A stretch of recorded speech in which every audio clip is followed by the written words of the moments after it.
네, 안녕하세요. 오늘은 5월 3일입니다. 그래서 5월 3일은 뭐 아시는 분들은 아시겠지만 일본의 헌법 기념일입니다. 뭐 헌법의 날이라고도 많이 하고요. 그래서 이맘때만 되면 이 개헌에 찬성하느냐 반대하느냐라고 하는 여론조사 결과들이 상당히 많이 나와요. 그런데 이제 주목할 만한 조사들이 쏟아지고 있어서 제가 들고 와봤습니다. 우선 들어가기에 앞서서 이제 최근에 이제 아베 전 총리가 어떤 공적인 자리에서 공공연하게 개헌을 호소하고 그리고 당 내에서는 심지어 이 스가 총리는 잠시 이제 아베 총리가 건강이 안 좋아졌을 때 등장한 어떻게 보면 땜빵이고 아베 총리가 다시 등판해야 된다는 목소리도 높아지고 있어요. 그러니까 아베 총리의 재등판 가능성도 높아지고 있다는 거죠. 이런 가운데 이제 오늘 스가 총리는 헌법기념일을 맞이해서 이 차기 중의원 선거 자민당 공약에 개헌과 헌법 구조, 그러니까 우리가 뒤에서 살펴볼 건데요. 보통 헌법 구조를 평화헌법이라고 많이 얘기를 하거든요. 그래서 이 평화헌법에 이 헌법 구조에 자위대 명기를 공약으로 하겠다, 넣겠다 이렇게 얘기를 했습니다. 헌법 구조에 자민당을 명기하겠다, 개헌을 하겠다. 요거는 사실 어제 오늘 얘기는 아니에요. 자민당에서 계속 해오겠다고 주장을 한 거죠. 그런데 이 개헌이 조금 과거에 있었던 논의와는 다르게 조금 급물살을 타고 있다는 느낌을 받습니다. 한번 여론조사 결과를 볼까요? 이 일본어로 되어 있는데 개헌 찬성이 48%, 반대가 31%, 자위대를 명기하는 거는 찬성 51%, 마이니치 신문에서 나온 여론조사입니다. 그쵸? 예전 같은 경우에는 보통 비등비등하거나 오히려 반대가 조금 높은 경우가 많았는데 올해 조사 같은 경우는 찬성이 반대보다 압도적으로 높고 심지어 자위대 명기에 찬성하는 사람은 과반을 넘었단 말이죠. 이거는 지금까지의 조사와는 조금 다릅니다. 실제로 볼까요? 질문 내용이 좀 달라서 비교는 어렵다곤 하는데 아베 신조 전 총리가 총리 재임 중이던 작년, 그러니까 2020년 4월 조사에서는 아베 총리의 재임 중에 헌법 개정을 실시하는 것에 대해서 찬성이 36%, 반대가 46%, 자민당이 마련한 자위대 명기의 개정안에 대해서는 찬성이 34%, 반대가 24%였다는 거죠. 여론이 심각하게 요동치고 있다는 말이에요. 우리 한국에서도 기사가 떴습니다. 일본의 개헌 기운이 커졌다. 스가 자민당 공약으로 개헌 내걸겠다. 방금 제가 드린 말씀인데요. 이 중국 위협론과 코로나 사태로 인해서 강한 국가론이 대두되고 있다는 말이에요. 현행 일본 헌법 같은 경우는 상당히 어떻게 보면 중앙정부의 힘이 약한 편에 속합니다. 그러니까 어떻게 보면은 지방의 권력이 센 거라고 얘기할 수도 있고요. 아무래도 이 중앙정부의 권력이 너무나 강했던 나머지 벌어졌던 게 군국주의 혹은 일제의 그런 뭐라고 할까요? 그런 행동들이었기 때문에 그런 것에 대한 반성에서 출발한 게 현행 일본의 헌법이거든요. 그래서 아무래도 중앙정부의 힘이 약할 수밖에 없었고 논리는 그거죠. 그러니까 이 긴급 사태 같은 거를 예를 들어 선언을 할 때도 이 중앙정부의 힘이 너무 약하다. 강제할 수 있고 어떻게 보면 국민의 기본권을 제한할 수 있는 수단이 너무 없다. 중앙정부가. 그런 논리를 들면서 이제 개헌을 해야 된다라고 얘기를 막 하는 거죠. 위기 상황에 대처할 수 있게 정부에 힘을 주십시오. 이런 얘기를 하고 있는 겁니다. 오늘은 그래서요. 오늘 드리고 싶은 말씀은 평화헌법 구조 그리고 이 평화헌법 구조와 이 자위대의 관계 이 어떻게 보면 일본의 방위 전략과도 조금 연계가 될 수 있겠네요. 그 부분에 대해서 얘기를 해보려고 합니다. 우선은 일본국 헌법 구조를 볼까요? 일본국 헌법 1조는 사실은 1조부터 8조까지는 천황에 대한 얘기입니다. 대노에 대한 얘기라서 이 부분은 사실상 크게 의미는 없어요. 그쵸? 그러니까 어떻게 보면 국민의 기본권이라든가 아니면 국가의 그런 총강과는 조금 거리가 먼 내용이잖아요. 근데 한번 살펴보면 그런 거를 다 드러내고 보면 제 구조가 사실상 제 1장이라고 볼 수도 있죠. 그렇죠? 하여튼 모든 내용 다 제끼고 제일 먼저 나오는 게 이 전쟁의 포기, 제9조 평화헌법입니다. 제9조 1항은 일본 국민은 정의와 질서를 기초로 하는 국제평화를 성실히 희구하며 국권의 발동인 전쟁과 무력에 의한 위협 또는 무력의 행사는 국제분쟁을 해결할 수단으로서는 영구히 이를 포기한다. 그렇죠? 전쟁과 무력에 의한 위협 또는 무력의 행사를 영구히 포기한다는 게 이 평화헌법 구조의 내용이고 육해공군 그 외 전력은 이를 보유하지 아니한다는 거예요. 그러니까 군대를 보유하지 못한다는 거고 국가의 교정권을 인정하지 않는다는 겁니다. 그렇죠? 그러니까 한마디로 군대를 만들 수 없는 국가가 되어버린 겁니다. 일본은 이 헌법이 들어섬으로 인해서. 그래서 실제로 이 헌법 자체가 말이 되게 많아요. 지금도.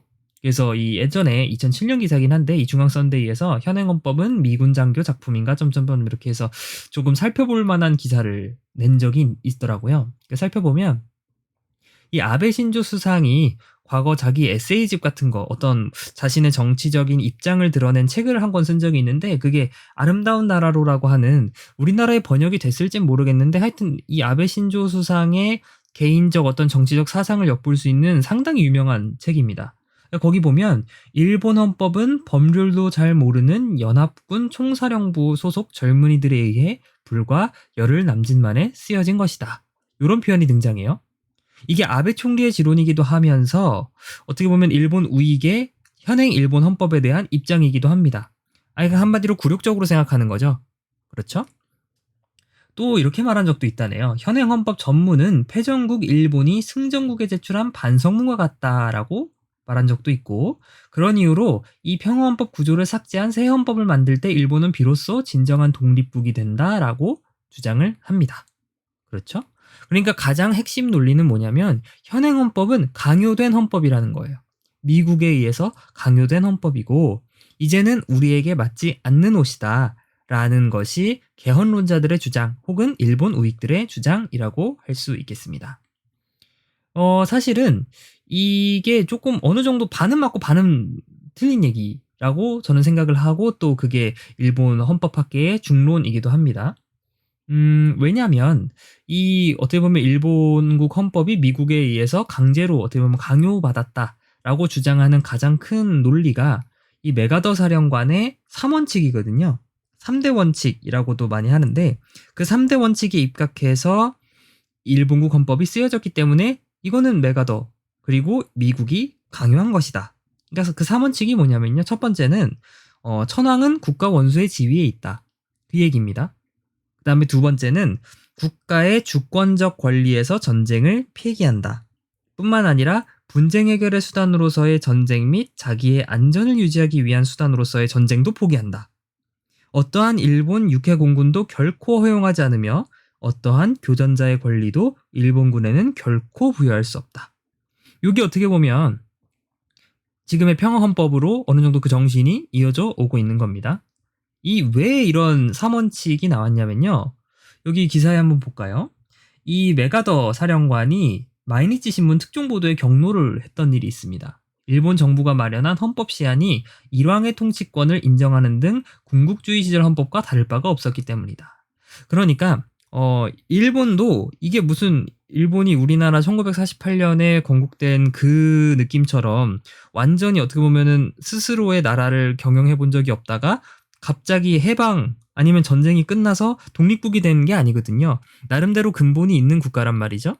그래서 이 당시 정치하던 사람들이 헌법심사회, 뭐 헌법제정위원회 같은 걸 꾸려서 이 헌법 초안을 작성을 합니다.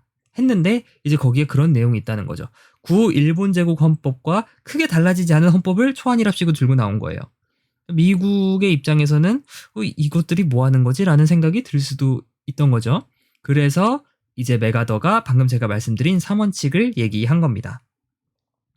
첫 번째 원칙은 천황은 국가원수의 지위에 있다라는 거였잖아요. 그쵸? 그래서 이 1원칙에 따라서 아까 우리 헌법 보시면 제1장이 천황 내용이잖아요. 물론 뭐 천황은 국가 원수는 아닙니다. 천황은 일본국의 상징입니다. 국민통합의 상징. 이게 국가 원수는 아니에요. 이게 뭐가 다르냐라고 말씀을 하실 수도 있는데 일본 헌법학계에서는 이걸 두 개를 엄밀히 다르다고 규정을 하고 있고 실제로 그렇게 사용을 하고 있습니다. 다릅니다. 국가 원수가 아니에요, 천황은. 근데 아무튼 간에 뭐 사실상 국가 원수로서의 역할을 뭐 하고 있다고 볼 수도 있고요. 근데 뭐 저는 아니라고 생각하지만 일단은 확실한 건 국가의 상징으로서 기능을 하고 있습니다. 그 다음에 아까 제가 말씀드린 두 번째 원칙에 따라서 평화헌법 구조가 제정이 된 거고요. 뭐 세 번째 원칙은 뭐 일본의 봉건 제도는 폐지한다 뭐 이런 건데 뭐 신적 강화라 그래서 그 일본 이제 덴노 직계들만 빼놓고 이제 반계들은 다 그냥 평민으로 만들어 버린 거예요. 귀족들을 다 정리한 거죠. 이제 그런 내용, 뭐 별로 중요한 내용은 아니니까요. 근데 한 가지 의문이 생기는 거죠, 여기서. 안전을 유지하기 위한 군대가 없으면 일본이 침략받으면 누가 일본을 지키냐 이 말입니다. 그래서 실제로 일본은 패망한 뒤에 약 10년 동안, 그러니까 1954년경까지는 경찰로만 나라를 지켜야 됐어요. 경찰력으로만. 물론 거기에 이제 일본에는 점령군, 당시 미군이 주둔하고 있었습니다. 그래서 일본 경찰이 해결할 수 없는 일이라면 미군이 해야 됐죠.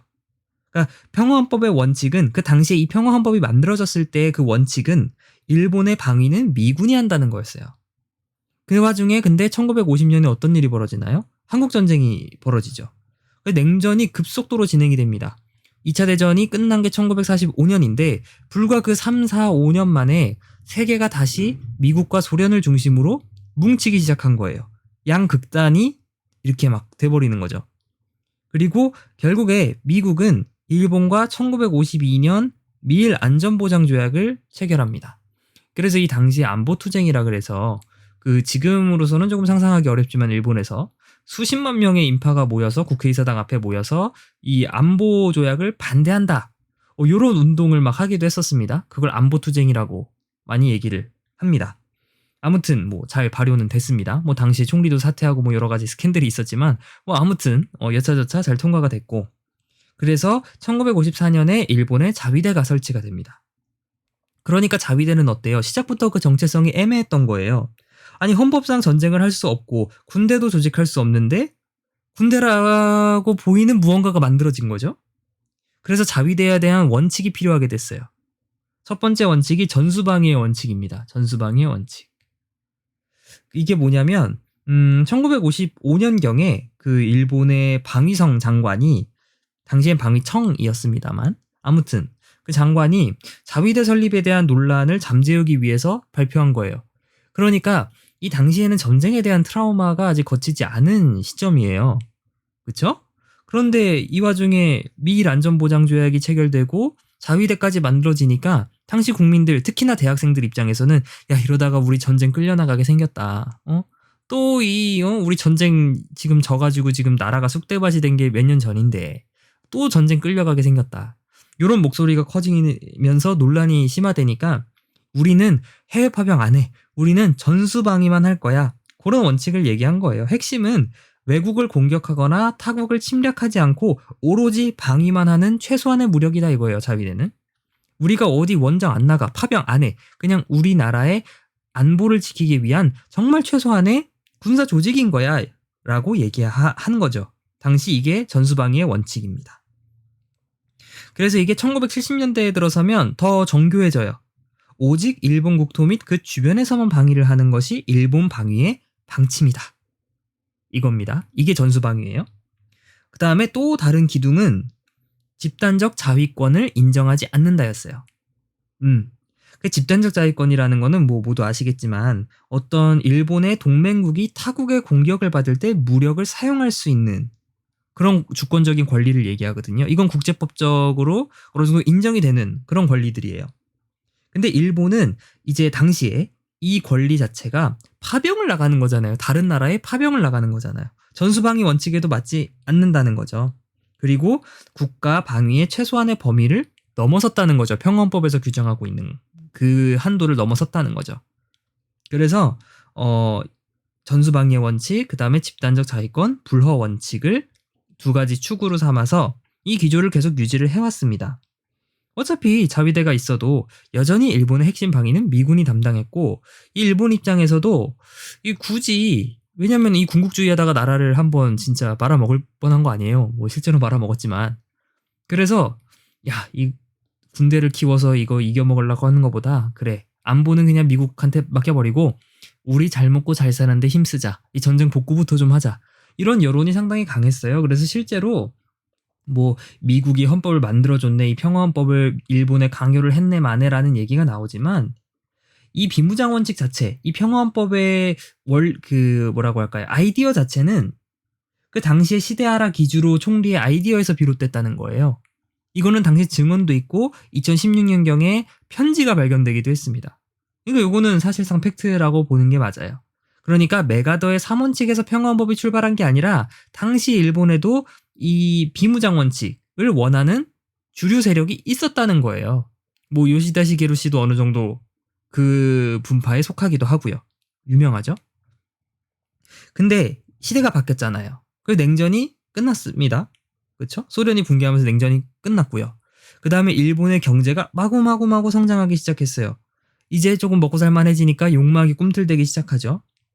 미국은 이제 일본이 많이 컸고 또 그리고 전쟁 끝난 지 몇십 년도 지났는데 우리가 이제 조금 빼고 일본 지네들 돈 써가지고 좀 지들 나라 좀 지키게 하면 안 되나?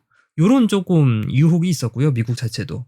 그리고 일본은 이제 자기 나라 체급에 맞는 군사력을 소유하고 싶어집니다. 그렇죠? 근데 또 일본 내에는 소위 말하는 우익 세력만 있는 게 아니란 말이에요. 헌법 개정을 원하는 세력만 있던 게 아니란 말입니다. 그래서 평화헌법을 지켜야 된다는 목소리도 만만치 않았어요. 이 대표적인 분이 이 사람입니다. 되게 유명한 분이에요. 이 스루미 스윤스케라는 분인데 이분이 어떤 말을 하셨었냐면요. 그런 말을 했어요. 평화헌법에 관련해서. 그러니까 미국에서 강제돼서 일본에 내려온 소위 평화헌법은 뭐 당시엔 이게 정설이긴 했어요. 미국이 강요한 거다, 일본에 평화헌법을. 그래서 이분도 그렇게 얘기를 한 겁니다. 미국이 강제해서 일본에 적용된 평화헌법은 일본인의 자유의지와는 무관하게 만들어진 틀림없는 거짓말이었다. 그렇죠? 하지만 이게 중요한 거죠. 이런 거짓말에서 진실이 나오게 할 수 있다. 이 진실은 뭘까요? 평화.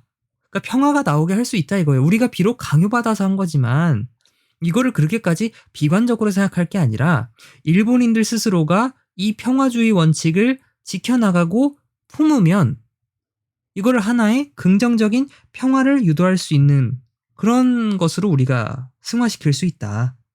그런 얘기를 하는 겁니다. 그래서 이걸 실천적 철학이라고 많이 얘기를 해요. 혹시 철학과 다니시는 분들은 들어보셨을 수도 있지만 어떤 권력자가 만든 거짓말을 주체적으로 우리가 받아들여서 그거를 대항하는 거죠. 한마디로 비꼰다는 얘기예요. 그래서 권력의 의지를 초월해서 진실을 회복할 수 있다는 그런 내용이 실천적 철학입니다. 갑자기 철학 얘기하지만 그래서 이분이 되게 그런 쪽으로 유명했어요. 여기도 나오죠. 전후 일본 평화주의의 중심에 서며 사상문학에 큰 영향을 끼친 철학자 스루미 슌스케가 세상을 떠났다. 이분이 떨어진 지가 몇 년 안 되셨어요. 한 2016년경에 세상을 떠나셨는데 오래 사셨죠? 93살까지 사셨으면. 그래서 아무튼 이런 평화헌법 개정에 반대하는 목소리도 많았다는 거예요. 그렇죠? 그럼에도 불구하고 이 슌스케라는 사람도 결국에는 이 스루미 슌스케라는 사람도 안보투쟁 세대거든요. 그러니까 전쟁을 경험해본 세대란 말이에요. 전쟁 세대란 말이에요. 그런데 이제 일본이 시간이 흐르면서 전쟁을 경험해보지 않은 세대가 주류가 되면서 조금 주류 마인드가 바뀌어 나가기 시작한 겁니다. 그래서 이 평화헌법 구조를 그대로 둔 채 군사력을 갖는 것에 대한 그게 모순이죠. 계속 얘기하고 있는 거잖아요. 모순입니다. 이거를 어떻게 합리화시킬 거냐에 대한 논쟁이 계속해서 진행되고 있어요. 왜냐? 헌법 개정은 너무 어렵거든요. 일본은 경성헌법이기 때문에 우리나라 마찬가지로 헌법 개정이 정말 힘듭니다. 그래서 참의원과 중의원 각각에서 3분의 2 이상의 찬성을 받아야지 국민투표에 붙일 수가 있는데 지금이야 중의원, 참의원 모두가 어떻게 보면 소위 말하는 개헌파가 득세했다곤 하지만 그분들이 3분의 2를 못 드셨거든요. 참의원에서도. 특히나 이 참의원이 은근히 빡셉니다. 왜냐하면 참의원은 해산할 수가 없어요. 그래서 6년에 한 번씩 선거를 하고 전부 다시 뽑는 게 아니라 이렇게 나눠서 뽑아요. 그러니까 미국 상원제 제도처럼 나눠서 뽑습니다. 쿼터를 둬서. 그래서 이게 지형이 한 번에 넘어가지 않아요. 그래서 개헌이 정말 어려운 상황이거든요. 근데 자위대는 둬야겠고. 그래서 이걸 어떻게 현행 헌법 속에서 합리화시킬 수 있을지 고민을 이 소위 말해서 머리를 엄청나게 굴립니다. 일각에서는 이제 그런 얘기를 해요. 자국 방위를 위한 군사력을 가질 수 있다고 해석하면 된다.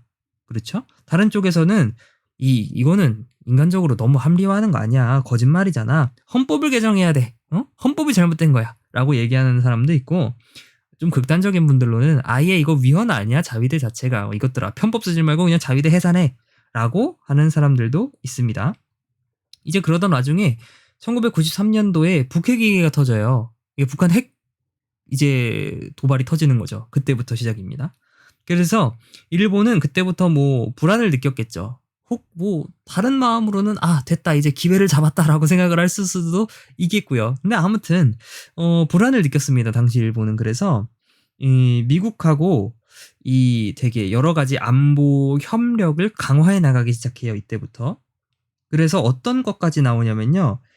이제 미국이 예를 들어서 한국에 유사시가 발생을 해요. 전쟁이 발생을 하면 한국에 미군이 들어올 거 아니에요. 그러면 이 한반도로 들어온 미군의 후방 지원을 제공한다 라고 하는 안보 협력까지 맺거든요. 아까 제가 말씀드렸잖아요. 집단적 자위권 불행사의 원칙이 있었다고. 근데 이 집단적 자위권 행사 금지 원칙에 금이 가기 시작한 거예요. 이때부터. 그리고 2015년에 한참 이제 오바마 대통령과 아베 수상이 이 중국의 위협에 대응해야 된다, 중국 견제해야 된다, 이런 목소리를 슬슬 내기 시작하셨거든요. 그래서 일본 자위대와 미군을 하나의 국제 동맹으로 업그레이드 시킵니다. 당시에. 그래서 자위대의 위상이 점점 커지기 시작한 거예요. 과거에는 어때요? 그냥 일본을 지키기 위한 최소한의 방위력에 불과했다면 이제는 극동아시아의 어떻게 보면 안보를 책임지는 하나의 구성원으로서 기능하기 시작한 거예요. 그렇죠? 동네 그냥 경비 아저씨에서 이제는 그래도 진짜 군인 아저씨 느낌이 나게 슬슬 바뀌어 나가고 있었다는 거죠. 그래서 2018년에 일본 자민당이 이 헌법 구조는 그대로 둔 채 자위대 보유에 대한 내용을 추가하는 개정안을 확정했습니다. 그러니까 자기들끼리 헌법 개정안을 만든 거예요. 자민당에서. 우리 과거에 몇 년 전에 대한민국에서도 개헌을 대통령이 발의를 할 때 당시 자유한국당에서도 개헌안을 냈고 정의당에서도 개헌안을 냈잖아요. 자기들끼리 만들어서 냈잖아요. 그것과 마찬가지로 자민당 자체에서도 개헌안을 만들어서 냈는데 그 안에 평화헌법 구조는 그대로 두고 그 밑에 단서 같은 거 뭐 2항 3항 이런 느낌으로 자위대에 대한 내용을 추가한 그런 헌법 개정안을 실제로 내기도 했습니다. 근데 이제 그거가 힘들잖아요. 방금 말씀드렸다시피 개헌이 힘들어요. 그래서 이거를 어떻게 해야 되냐. 그래서 통과시킨 게 이 안보법제입니다. 안보법제. 당시에 참 일본에서 요즘은 보기 힘들어요. 왜냐면 특히나 중의원은 자민당이 너무 대세가 됐기 때문에 참 보기 힘든 광경인데 당시까지만 해도 민주당이 그래도 꽤 계셨습니다. 그래서 이 안보법제 통과에 관해서 공성전이 열리기도 했어요. 참 보기 힘든 광경인데 요즘 한국에서는 특히나 보기 힘들죠. 요 몇 년 동안 조금 보인 것 같긴 하지만 하여튼 국회 선진화법상 금지잖아요. 우리나라도. 일본도 애지간한 경우가 아니면 이런 공성전은 안 열리는데 이 안보법제 통과 당시에 공성전이 열렸습니다. 이게 왜 열렸냐면 집단적 자위권 금지 원칙을 폐기하는 법안이었던 거예요. 이제는 일본이 집단적 자위권을 행사할 수 있다라는 법을 만든 게 바로 당시의 안보법제 통과입니다. 사실상 평화헌법이 폐기 수순에 들어가는 거예요. 개헌을 거치지 않고. 그러니까 어때요? 호헌 세력, 소위 말해서 헌법을 지켜야 된다고 생각하는 사람들은 들고 일어나는 거죠.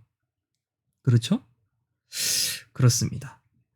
그래서 지금 현재로서는 하여튼 간에 개헌을 하지 않는 이상은 자위대의 지위가 애매하다는 말입니다. 그렇죠? 그리고 우리 입장에선 그런 문제도 있을 수 있어요.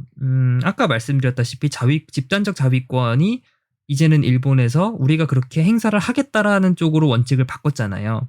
그러면 아무래도 일본이 제일 마주할 가능성이 큰 유사시라는 것은 북한의 도발 내지는 남북의 전쟁 그런 상황일 텐데 우리나라가 동의를 할지 말지 그게 상당히 중요하겠죠. 왜냐면 우리가 동의를 해야 일본 자위대가 들어올 수 있는 거거든요. 우리가 반대하는 이상 아무리 미국이라 할지라도 일본의 자위대를 투입할 수는 없어요. 그렇겠죠? 뭐 한국이 뭐 진짜 무슨 아무리 진짜 그래도 약골이라고 하더라도 그 정도를 막아낼 힘은 있거든요. 그래서 이 문제는 한일 수교협정까지 거슬러 올라가요. 그래서 한일 기본조약 3조에서는 이 대한민국 정부가 유일한 합법 정부다. 한반도 내 유일한 합법 정부임을 확인한다라고 돼 있어요. 한일 기본조약 3조에. 근데 일본은 한 번도 이 입장을 바꾼 적이 없습니다. 그렇죠? 그래서 만약에 집단적 자위권을 발동해서 한국에서 전쟁이 일어났는데 일본은 파병할 명분은 있다는 거예요. 그렇죠?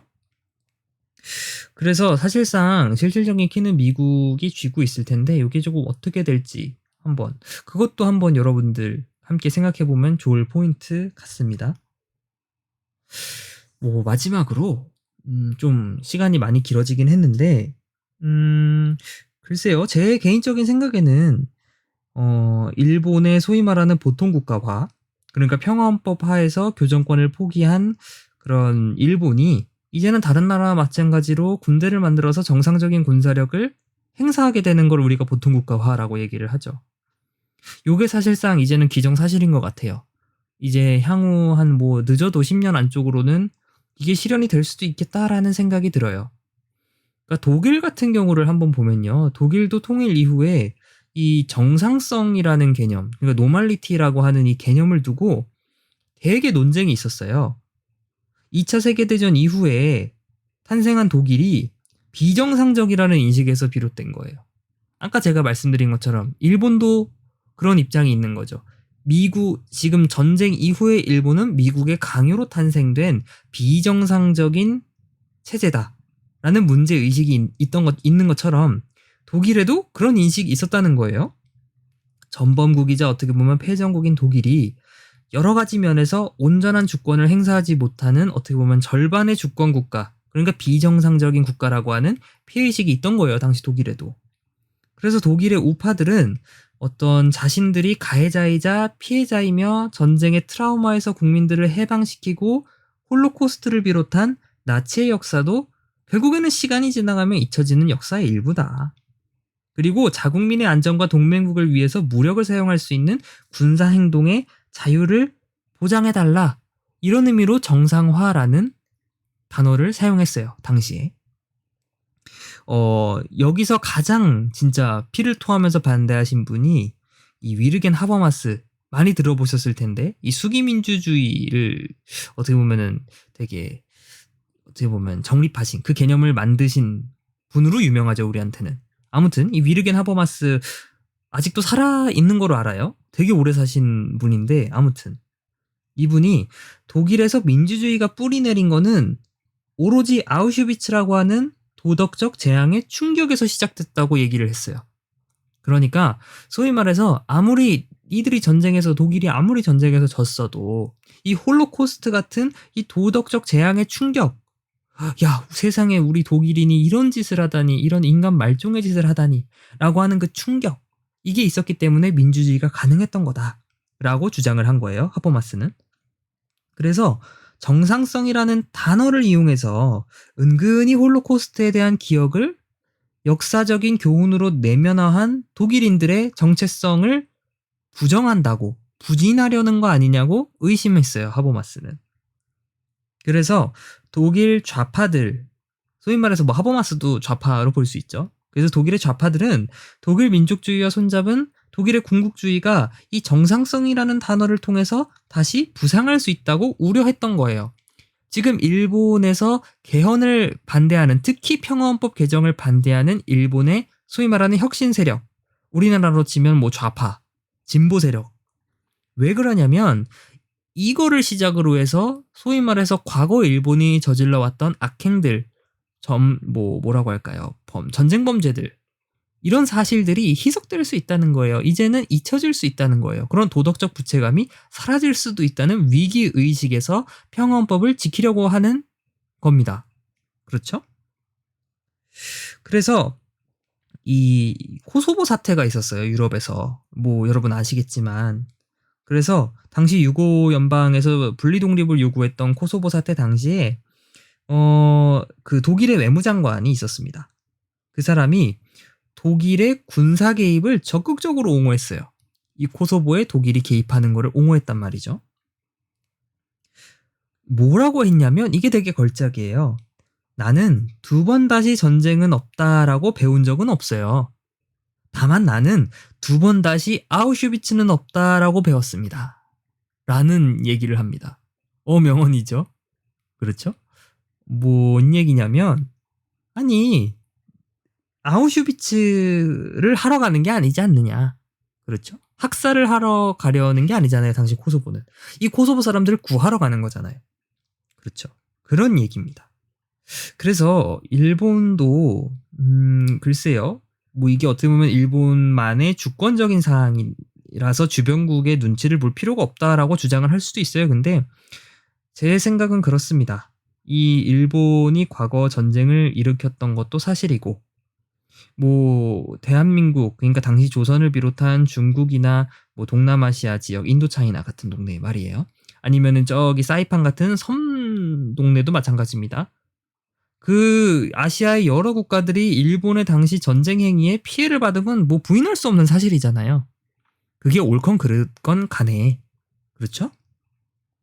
그래서 조금은 이런 평화헌법 개정이나 이런 거를 논할 때 조금 주변국의 이해를 구할 수는 없을까?